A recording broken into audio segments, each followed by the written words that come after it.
ሰላም ጤና ይስጥልን አድማጭ ተመልካቾቻችን ታህሳስ 17 2018 ዓ.ም ዕለታዊ መረጃዎችና ዘገባዎችን ይዤ መጥቻለሁ። መረጃና ዘገባዎችን እየተከታተላችሁ አብራችሁ እንድትቆዩ ነው በአክብሮት የምጋብዛችሁ። በሰዓት የተለያዩ መረጃዎችን ይዣለሁ። 25000 ኮማንዶ ገብቷል ተብሏል። ይህንን በተመለከተ ዝርዝር መረጃ የማደርሳችሁ ይሆናል። በተከታታይ እያደረስኳችሁ ያሉ መረጃዎች አሉ። ከዚህ ጋር በተያያዘ ወደ የት እየሄደ ነው ጉዳዩ የሚለውን ወደ አብሮ የሚያሳይ ነው። እንደዚሁም ደግሞ ከዚህ ጋር በተያያዘ አዳዲስ ምርቶችና አዳዲስ መረጃዎች አሉ። በዝርዝር አደርሳቸዋለሁ። በተለያዩ አካባቢዎች እንደዚሁ የእጅ በእጅና የጨበጣ ውጊያዎች እየተደረጉ ነው። ከዚህ ጋር በተያያዘ ቻይና ሰራሽ መድፎች ተራሮችን እየደበደቡ ነው። ፋኖ የሚያጸፋ ምላሽ እየሰጠ ነው። ከዚህ ጋር በተያያዘ አፍላ ውጊያ በዚህ ሰዓት እየተደረገ ነው የሚገኘው። ይህንንም በተመለከተ ዝርዝር መረጃ ወደ እናንተ የማደርስ ይሆናል።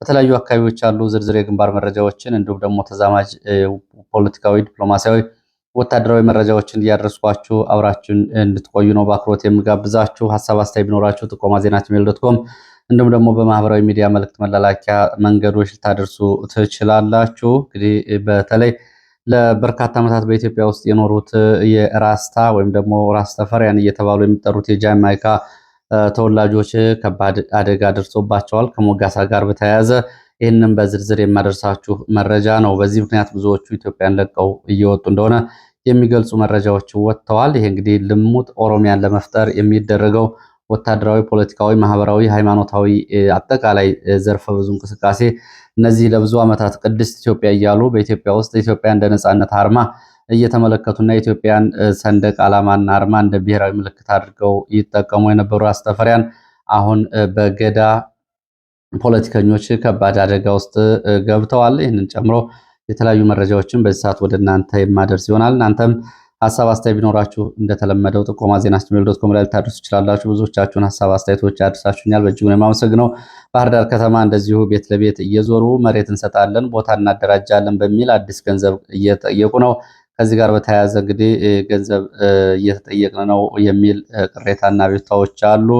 ይህም በተደጋጋሚ ቤት እንሰጣለን፣ የከተማ መኖሪያ ቤቶች እናደራጃለን በሚል በተደጋጋሚ ክፍያዎች ቢከፈሉም የተለየ ነገር የለም። አሁን አዲስ ስልት አድርገው ይዘው ቀርበዋል የሚሉ እንደዚሁ ቅሬታዎችን አቅርባችኋል። ወደ መረጃዎቹ ነው የሚሄደው። በቀጥታ ወደ መረጃዎቹ ሲሄድ እንግዲህ አሁን ያለው የኢትዮጵያ አስተዳደር የአብይ አህመድ መንግስት ኢትዮጵያን በምን ያክል ደረጃ ከባድ አጠቃላይ የሉዓላዊ ቀውስ እንዲሁም ደግሞ የሉዓላዊ ውድቀት እንዲሁም ደግሞ ሀገሪቱን የተዋረደች እንድትሆን እንዳደረጋት የተለያዩ ማሳያዎች አሉ። ከነዚህ ውስጥ አንዱ እንግዲህ የናቅፋ ወይም ደግሞ የኤርትራ ገንዘብ መገበያያ በትግራይ ከተሞች መቀሌን ጨምሮ በአድዋና በአድግራት ገበያ ጥቅም አገልግሎት እየሰጠ ነው፣ በብዛት ተሰራጭቷል የሚለውን ዘገባ ዋዜማ ሬዲዮ ዛሬ ይዞ ወጥቷል። በዋዜማ ሬዲዮ ዘገባ መሰረት በአድዋ አድግራት ከተሞች ድረስ የናቅፋ የኤርትራ መገበያያ ገንዘብ ተሰራጭቷል።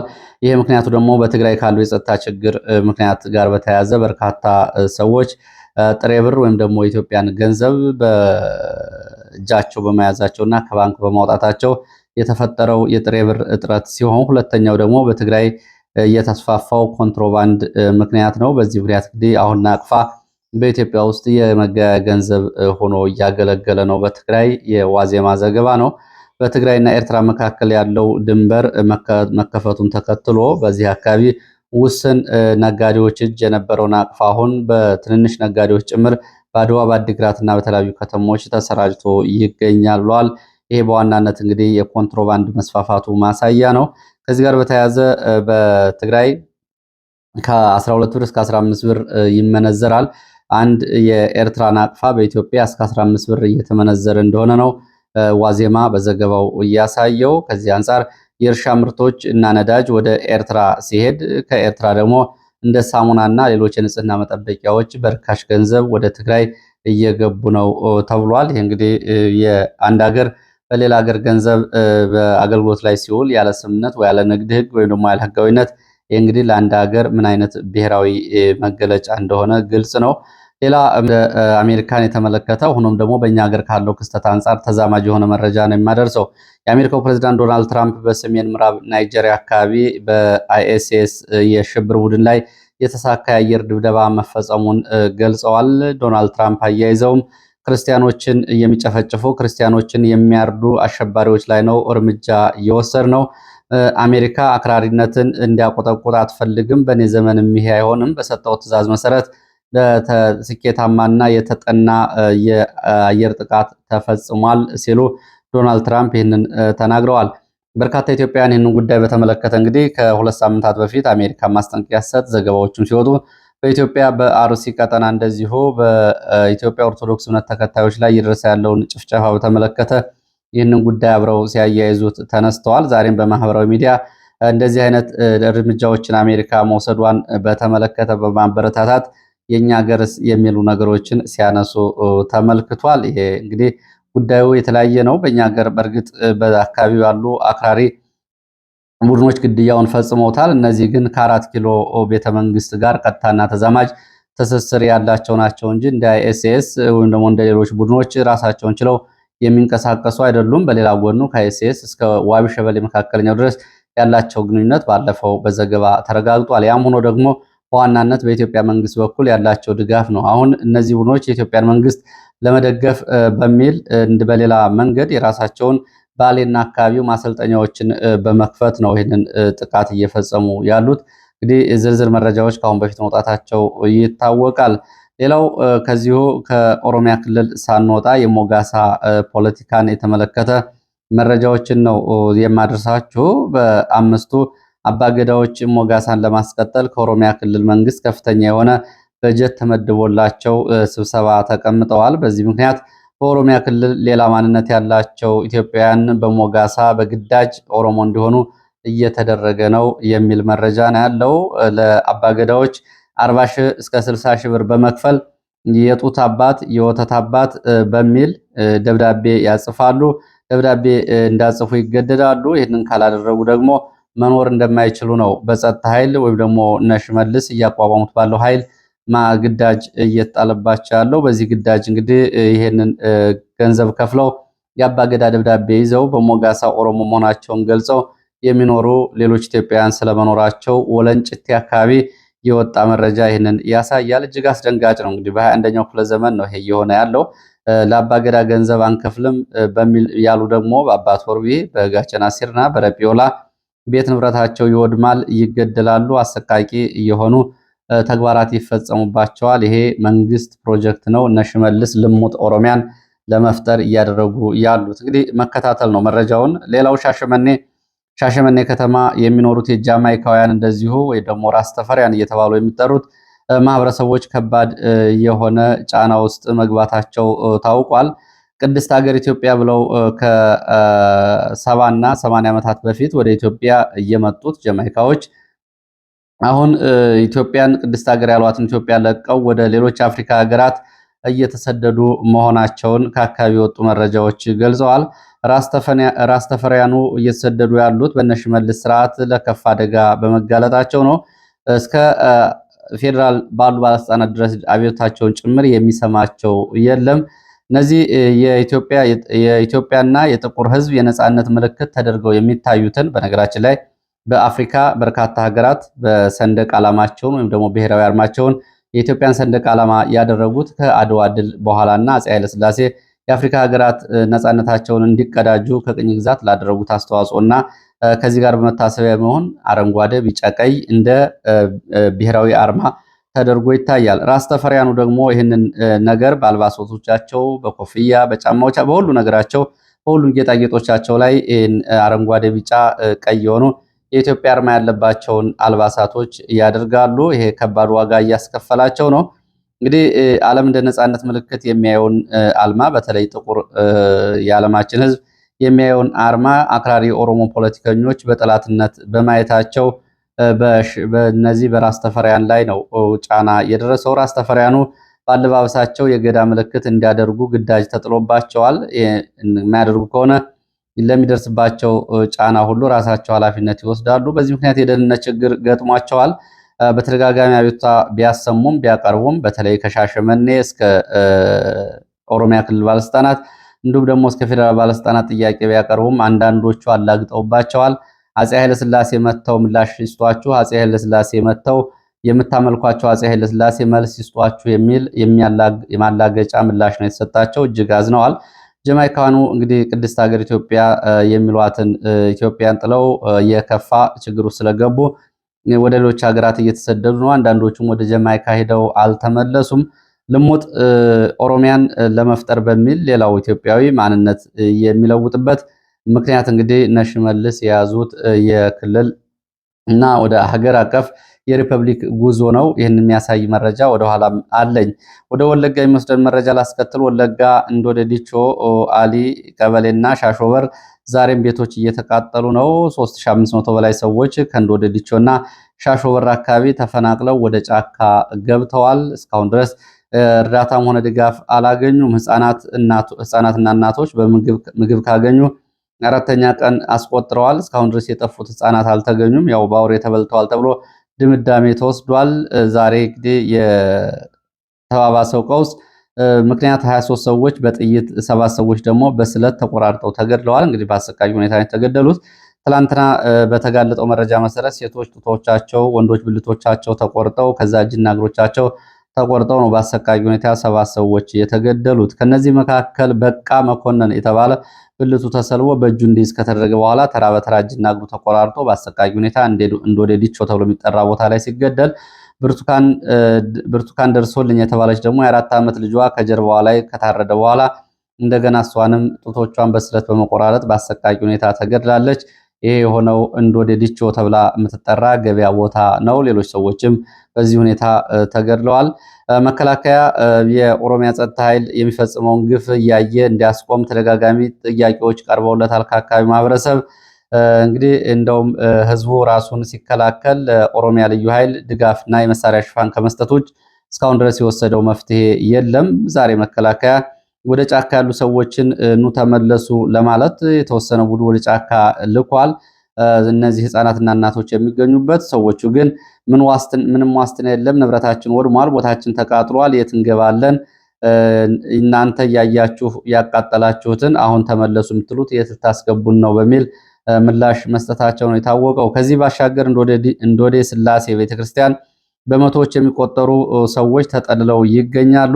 የመከላከያ አዛዥ ዛሬ ማለዳ ወደ ተጠለሉ ሰዎች በመሄድ ሰዎቹን ለማነጋገር ሞክሮ ነበረ። ያነጋግራቸው ግን ተመለሱ የሚል ምላሽ ብቻ ለመስጠት ነው። ቤታቸው ተቃጥሏል፣ ጫካ ያሉትን ሰዎች መልሷቸው የሚል ትዕዛዝ ከመስጠት ውጭ እዚህ ዋስትና የሚሆን መፍትሄ አልሰጡም።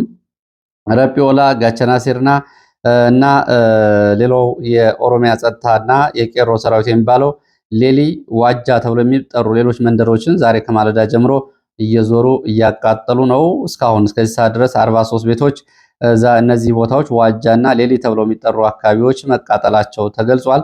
ተጨማሪ ጋቸና ሲርናና ረጲዮላ ልዩ ኃይል እየገባ እንደሆነ የአካባቢው የመረጃ ምንጮች ይህንን ገልጸዋል።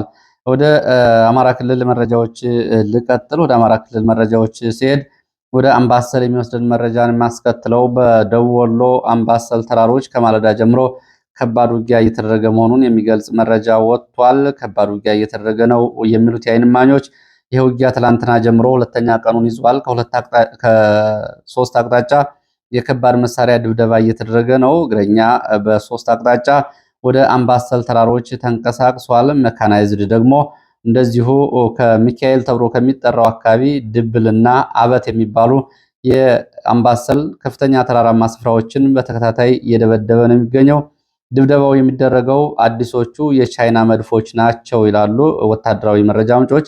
እነዚህ የቻይና መድፎች እንግዲህ አውቶማቲክ እንደሆኑና ከወትሮ በተለየ ከሰው ኃይል ይልቅ በሪሞት የሚተኮሱ መሆናቸው የሚገልጹት የመረጃ ምንጮቹ የከባድ መሳሪያ ድብደባ እየተደረገ ነው። ፋኖ የሚያጸፋ ምላሽ እየሰጠ ነው። ውጊያው ከትላንቱ የቀጠለ ሲሆን የዛሬው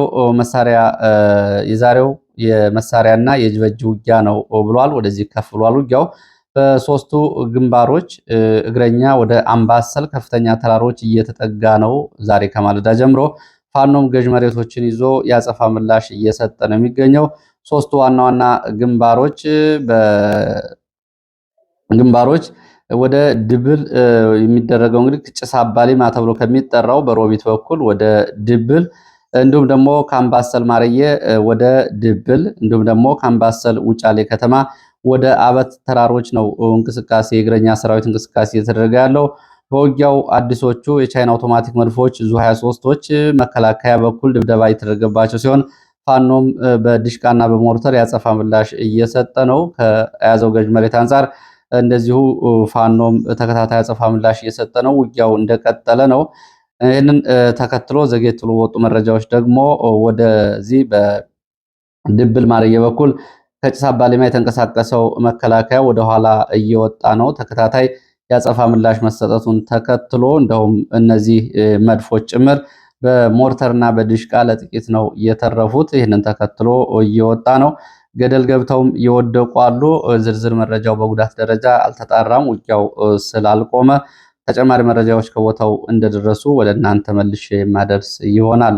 ወደ ደብረታቦር ዙሪያ የሚወስደን መረጃ ላስከትል። ደብረታቦር ዙሪያ እንደዚሁ ከደብረታቦር ከተማ በስተ ደቡብ አቅጣጫ ትላንትና ከ9 ሰዓት ጀምሮ በተለያዩ አካባቢዎች ውጊያ ሲደረግ አምሽቷል። የደፈጣ ጥቃት መጣሉን ተከትሎ ነው መደበኛ ውጊያ የተቀሰቀሰው። በዚህም እንግዲህ ለሰዓታት የቆየ ውጊያ መደረጉን የዓይን እማኞች ገልጸዋል። በዚህ ውጊያ ሰብአዊ፣ ቁሳዊ፣ ወታደራዊ ኪሳራ ደርሷል። ማህደረ ማርያም ተብላ የምትጠራው ከተማ ጨምሮ መተሬን፣ እማ ወተት፣ ናዳ፣ ጨባ፣ ዳዋ ተብለው በሚጠሩ አካባቢዎች ለሰዓታት የዘለቀ ውጊያ ተደርጓል። ከደራ ግንደጠመምና ከስቴ እንዲሁም ደግሞ ከደብረ ታቦር ወደ አካባቢው ተጨማሪ ኃይል ከ10 ሰዓት ጀምሮ ስለመግባቱና ውጊያው እስከ 12 ሰዓት ድረስ የቆየ እንደነበር የገለጹት የመረጃ ምንጮች በደረሰውን ጉዳት በዝርዝር እና በአሃዛዊ መረጃዎች ለማረጋገጥ አልተቻለም ብለዋል። ወደ ሰሜን ጎንደርና ማዕከላዊ ጎንደር አዋሳኝ አካባቢዎች ወደ ቆላ ወገራ ስንሄድ ቆላ ወገራ፣ አጅሬ፣ ጃኖራ አካባቢ ትላንትና ምሽት ጀምሮ የነበረው የከባድ መሳሪያ ድብደባ ዛሬም እንደዚሁ ረፋድ አካባቢ ቀጥሏል። በዚህ አጅሬ አካባቢ ባለው የሞርተርና የዲሽቃ ድብደባ ግን የደረሰው ወታደራዊ ኪሳራ በዝርዝር አልታወቀም። ዛሬም በአካባቢው የከባድ መሳሪያ ድብደባ ቀጥሏል ነው የተባለው። የድሮንና የሰው አልባ አውሮፕላን ስምሪቶችም እንደዚሁ በተለያዩ አካባቢዎች ቀጥለዋል። ባለፉት 2 ቀናት በተለይ በቆላ ደጋዳሞት እንዲሁም ደግሞ በደጋዳሞት በቋሪትና በሰከላ እንዲሁም ደግሞ በጮቄ ተራሮች አካባቢዎች ምስራቅ ጎጃም ሸበል በረንታን ጨምሮ የነበሩ አሳዎች ዛሬ ደግሞ በሰሜን ወሎ ራያ ቆቦ፣ በደቡብ ወሎ አምባሰል ቀጠናዎች፣ በሸዋ ይፋት ቀጠናዎች የድሮን አሰሳዎች መደረጋቸውን የዓይን እማኞች ገልጸዋል። ከነዚህ መካከል ራያ ቆቦ፣ አምባሰል ተራሮች፣ ይፋት ቆላማ አካባቢዎች የድሮን አሰሳ ተደርጎባቸዋል። እስከዚህ ድረስ እንግዲህ የድሮን አሰሳ የሚደረግባቸው የአምባሰል አካባቢዎች ያው የእግረኛም የመካናይዝድም ውጊያ አለ። በሌሎቹ አካባቢዎች ግን የድሮን አሰሳዎች ናቸው ያሉት። እስከዚህ ሰዓት ድረስ ግን የተለየ የተፈጸመ የድሮን ጥቃትም ሆነ የድሮን ድብደባ የለም። ደቡብ ምዕራብ ኢትዮጵያ የአንድ መረጃ ላድረስ። ደቡብ ምዕራብ ኢትዮጵያ ከሱዳን ድንበር ጥሰው የገቡ ታጣቂዎች የወርቅ ማውጫ ጉድጓዶችን እንደዚሁ ተቆጣጥረዋል ተብሏል። ይህም እንግዲህ አሁን ከደቡብ ሱዳን እንኳ እየተሻገሩ እነዚህ ታጣቂዎች ኢትዮጵያን የወርቅ ማዕድናት ሲያጠቁ፣ ሰዎችን ሲገድሉ ይህም የሉዓላዊነት ደረጃ መገለጫ ማሳያ ነው። በዚህም እንግዲህ እነዚህ ታጣቂዎች የወርቅ ማውጫ ጉድጓዶችን ተቆጣጥረዋል። ታጣቂዎቹ ይህንን ያደረጉት በደቡብ ምዕራብ ኢትዮጵያ ኦሞ ዞን ቤሮ ወረዳ ጋቢሳ ተብሎ በሚጠራ ቀበሌ በሚገኝ የወርቅ ማውጫ ጉድጓድ ሲሆን በጥቃት ፈጽመው 7 ሰዎችን ገድለዋል። 11 ሰዎች በታጣቂዎቹ ታፍነው ተወስደዋል። ከፊሎቹ ታጣቂዎች ዛሬም ለሁለተኛ ቀን የወርቅ ማውጫ ጉድጓዱን እንደተቆጣጠሩና ወርቅ ያቀርባሉ የተባሉ ሰዎችን እያሰሱ እንደሆነ ነው መረጃው የሚገልጸው። ከአሁን በፊት ከሱዳን የተሻገሩ እንደዚሁ ታጣቂዎች በኢትዮጵያ ሉዓላዊ መሬት በመግባት ጥቃቶች ሲያደርሱ መቆየታቸው ይታወቃል። በተመሳሳይ ጋምቤላ ያለውም ቀውስ እንደዚሁ ባለበት ቀጥሏል። ጋምቤላ ያለው ቀውስና ችግር ባሻገር ዛሬ ደግሞ ከወጡ መረጃዎች መካከል በጣም በሚያሳዝን ሁኔታ እንግዲህ በኢትዮጵያ ውስጥ የብሔር ክፍፍል በምን ደረጃ ላይ እንዳለ የሚያሳይ ነው። በተለይ ጋምቤላ ያለው ችግር ከመባባሱ ባሻገር የሚያሳዝኑ መረጃዎች ወጥተዋል። ይሄ የሆነው ምንድነው?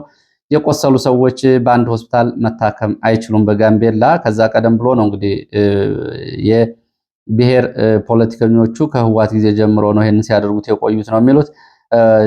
ጋምቤላ ከተማ ውስጥ 2 ሆስፒታሎች አሉ።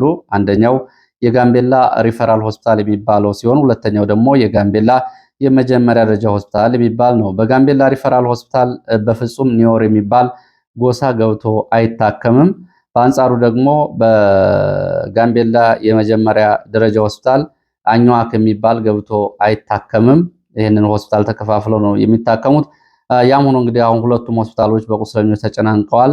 በተለይ የጋምቤላ ሪፈራል ሆስፒታል ከ90 በላይ ቁስለኞች ያሉ ሲሆን በጋምቤላ ሪፈራል ሆስፒታል ደግሞ እንደዚሁ ከ56 በላይ ቁስለኞች አሁን በሆስፒታል ይገኛሉ።